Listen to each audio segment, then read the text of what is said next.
ఎవరు చేసిన పాపాలు వారినే వెంటాడతాయి. ఈ సామెత వైసీపీలోని కొందరు నేతలకు అతికినట్టు సరిపోతుంది. అధికారం ఉందని కొందరు వైసీపీ నేతలు అప్పుడు విర్రవీగారు. కానీ పరిస్థితి ఇప్పుడు రివర్స్ అయింది, తారుమారైంది. కొందరి నేతల్లో ఇప్పుడు అది వణుకు పుట్టిస్తోంది. రాబోయే 5 ఏళ్ళు దేవుడేరు. అసలు రేపు అనే రోజుల్లో బయట ఉంటామా, లోపలేస్తారా అనే టెన్షన్ మొదలైంది. ఎవరి గురించి అదంతా అనుకుంటున్నారా? ఆ ముగ్గురు గురించి, ఆ ముగ్గురు మాజీల గురించి. జోగి రమేష్, లేళ్ల అప్పిరెడ్డి, దేవినేని అవినాష్. ఇప్పుడు వీరికి జైలు టెన్షన్ పట్టుకుంది. ఏ క్షణాన కటకటాల్లోకి వెళ్లాల్సి వస్తుందోనని చెమటలు కక్కుతున్నారు. అసలు వీళ్ళు ఏం చేశారనుకుంటున్నారా? ఫ్లాష్ బ్యాక్ వెళ్ళాలి. ఒక్కొక్కరిగా స్టెప్ బై స్టెప్ ఒకసారి తెలుసుకునే ప్రయత్నం చేద్దాం. ఫస్ట్ జోగి రమేష్ ఏం చేశారు, ఎందుకు ఇంత భయపడుతున్నారో మాట్లాడుకుందాం. 2021 సెప్టెంబర్లో జోగి రమేష్ ఆధ్వర్యంలో వైసీపీ నేతలు చంద్రబాబు ఇంటిపై దాడికి వెళ్లారు. కోడెల శివప్రసాద్ వర్ధంతి నాడు అయ్యన్న పాత్రుడు జగన్మోహన్ రెడ్డిని కించపరిచారని, ఆయనతో చంద్రబాబే వ్యాఖ్యలు చేశారని క్షమాపణలు చెప్పాలని డిమాండ్ చేస్తూ జోగి రమేష్ పెద్ద ఎత్తున కార్లతో చంద్రబాబు ఇంటి మీదకు వెళ్లారు. చంద్రబాబు ఇంటి గేటు దాటి లోపలికి వెళ్లే సమయంలో పోలీసులు అడ్డుకున్నారు. దాంతో జోగి రమేష్ అక్కడే ధర్నాకు దిగారు. ఆ సమయంలో టీడీపీ నేతలు కూడా రావడంతో ఉద్రిక్త పరిస్థితి ఏర్పడింది. అక్కడికి వచ్చిన బుద్ధా వెంకన్నకు స్వల్ప గాయాలయ్యాయి. ప్రతిపక్ష నేత ఇంటిపై ఇలా అధికార పార్టీ నేత దాడికి రావడంతో అప్పట్లో ఒక సంచలనంగా మారింది. ఈ ఘటన తర్వాత జోగి రమేష్కు మంత్రి పదవి లభించింది. ఇక విచిత్రం ఏంటంటే పోలీసులు ఎవరిపైనా కేసులు పెట్టకపోవడం, ఎందుకంటే వాళ్ళు అధికార పార్టీ నేతలు కావడం. కానీ ట్విస్ట్ ఏంటంటే టీడీపీ నేతలపై మాత్రం కేసులు పెట్టారు. అప్పట్లో ఈ విషయాన్ని చంద్రబాబు నాయుడు కేంద్రం దృష్టికి కూడా తీసుకెళ్లారు. అయినప్పటికీ కేసులు నమోదు చేయలేదు. ఇప్పుడు టీడీపీ అధికారంలోకి రావడం ఆ కేసును రీఓపెన్ చేశారు. ఇందులో నిందితుడిగా జోగి రమేష్ను చేర్చారు.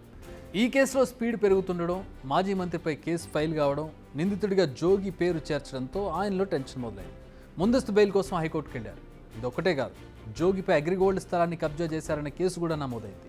నియోజకవర్గంలో భూములను స్వాహా చేస్తూ డబ్బులు డిమాండ్ చేస్తూ జోగి రమేష్ అక్రమాలకు పాల్పడ్డారనేది ఆరోపణ. ఏలూరి రంగబాబు అనే వ్యక్తి వద్ద ఏకంగా 15 లక్షలు వసూలు చేశారట.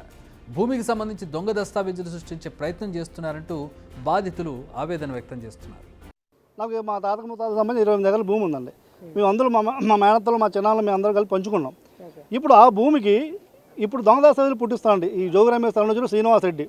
మా భూమి కాకుండా ఇంకో 30 ఎకరాలు, మా చింతాత గారి భూమికి కూడా 30 ఎకరాలకు కూడా టోటల్ 68 ఎకరాలకు డాక్యుమెంట్ పెట్టారండి. ప్రజెంట్ బంటుమిల్ రిజిస్ట్రేషన్ ఆఫీసులో కాకుండా బయట దొంగ దస్తావేజు పెట్టి ఈ సబ్రెస్టర్ చేత ఓకే చేయించుకొని చూస్తున్నాడండి. వాళ్ళకి పట్టదల పాస్బుక్ లాగా ఆన్లైన్ అడంగంలో వాళ్ళ పేర్లు ఉండక్కలేదండి. డబ్బులు ఇస్తే ఏ పని చేసేస్తాడు ఈ సబ్రెస్టర్. ఈ సబ్రెస్టర్కి తోడుగా స్టాంప్స్ అండ్ రిజిస్ట్రేషన్ ఐజీ గారండి. చూసారుగా, ఇది సంగతి. ఇంకా ఎన్ని కేసులు పెడతారనేది తెలియదు. దీంతో ఆయన నేనేం చేసేదిరా దేవుడా అంటూ లోపల టెన్షన్ పడుతున్నారట. ఇక నెక్స్ట్ దేవినేని అవినాష్, లేళ్ల అప్పిరెడ్డి సంగతి కొద్దాం. నాడు వైసీపీ అధికారంలో ఉండడంతో టీడీపీ ఆఫీసులపై దాడి చేశారు వైసీపీ మూకలు. టీడీపీ ఆఫీసును ఫుల్గా డ్యామేజ్ చేశారు. దానికి సంబంధించిన సీసీటీవీ ఫుటేజ్ కూడా బయటకు వచ్చింది. ఇప్పుడు టీడీపీ అధికారంలోకి రావడంతో ఆ కేసును బయటకు తీస్తోంది. పోలీసులు కూడా టీడీపీ ఆఫీస్ డ్యామేజ్ కేసు దర్యాప్తు వేగంగా జరుపుతోంది. కొంతమందిని అరెస్టు చేసిన పోలీసులు వారిని కోర్టులో హాజరుపరిచారు. న్యాయస్థానం వారికి 14 రోజుల రిమాండ్ విధించింది. ఇక్కడి వరకు బాగానే ఉన్న ఈ కేసులో కీలక నిందితులు దేవినేని అవినాష్, లేళ్ల అప్పిరెడ్డి కీలకంగా వ్యవహరించారని తేలింది. వీరిని అరెస్ట్ చేసేందుకు ప్లాన్ చేస్తున్నారు పోలీసులు. రేపు లేదా ఎల్లుండి వీళ్ళని అదుపులోకి తీసుకోవాలని చూస్తున్నారు. దీంతో హైకోర్టులో ముందస్తు బెయిల్ పిటిషన్ దాఖలు చేశారు అప్పిరెడ్డి, అవినాష్. ఇంతేకాకుండా అప్పిరెడ్డి, అవినాష్లను ప్రేరేపించిన వారు ఎవరో తెలుసుకునే పనిలో పడ్డారు పోలీసులు. వీరికి తాడేపల్లి ప్యాలెస్ నుంచి ఆదేశాలు వచ్చాయా అనే కోణంలో లోతుగా దర్యాప్తు చేస్తున్నారు. చూసారుగా వాళ్ళ పరిస్థితి. ఈ ముగ్గురు వైసీపీ అధికారంలో ఉన్నప్పుడు వీరిదే రాజ్యం, పాడిందే పాట, ఆడిందే ఆట.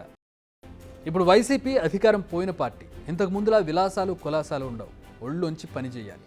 కష్టాలు ఉండొచ్చు.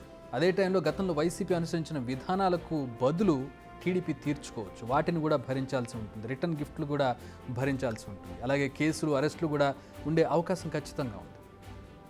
ఇలాగే ఈ మధ్య పిన్నల్లి ముందస్తు బెయిల్ అంటూ కోర్టుకు రిక్వెస్ట్లు పెట్టుకున్నారు. బెయిల్ వచ్చింది కానీ అది ఎంతో కాలం సాగలేదు. కానీ చట్టం ఎవరికి చుట్టం కాదు. తాజాగా బెయిల్ రద్దు చేసి ఆయన కటకటాల్లోకి నెట్టారు. తప్పు చేయకపోతే భయం ఎందుకు సార్? ధైర్యంగా కేసును ఎదుర్కోండి. బయటకు వచ్చి తప్పు చేయలేదని ప్రూవ్ చేయండి. నిజమే కదా? తప్పు చేయకపోతే కేసును ఎదుర్కోవాలి. కానీ ఇలా ముందస్తు బెయిల్ మీద ఎన్ని రోజులు తప్పించుకోగలరు అనేది టీడీపీ వాళ్ళ వాదన. తప్పు చేయని వాళ్ళైతే ఎందుకని ఇలా బెయిల్ కోసం కోర్టు మెట్లెక్కుతున్నారని వాళ్ళు ప్రశ్నిస్తున్నారు. ఏదేమైనా బళ్ళు ఓడలవుతాయి, ఓడలు బళ్ళు అవుతాయి అనే సామెత ఇది కూడా అంతే. అధికారం ఉంది కదా అని ఒక రకంగా వ్యవహరిస్తే అది పోయాక, అవతల పార్టీ అధికారంలోకి వచ్చాక ఆ రకమైనటువంటి రిటర్న్ గిఫ్ట్లు ఎదుర్కోవాల్సి ఉంటుంది. కేసులు, జైళ్లు, కోర్టుల చుట్టూ తిరగాల్సి వస్తుంది. పోలీస్ స్టేషన్ల చుట్టూ తిరగాల్సి వస్తుంది. ఇది మేము అంటున్నది కాదు, సామాన్యులు అనుకుంటున్న మాట. బిగ్ టీవీ అవుట్లుక్ కథనాలు నచ్చితే వెంటనే బిగ్ టీవీ ఛానల్ ను సబ్స్క్రైబ్ చేయండి.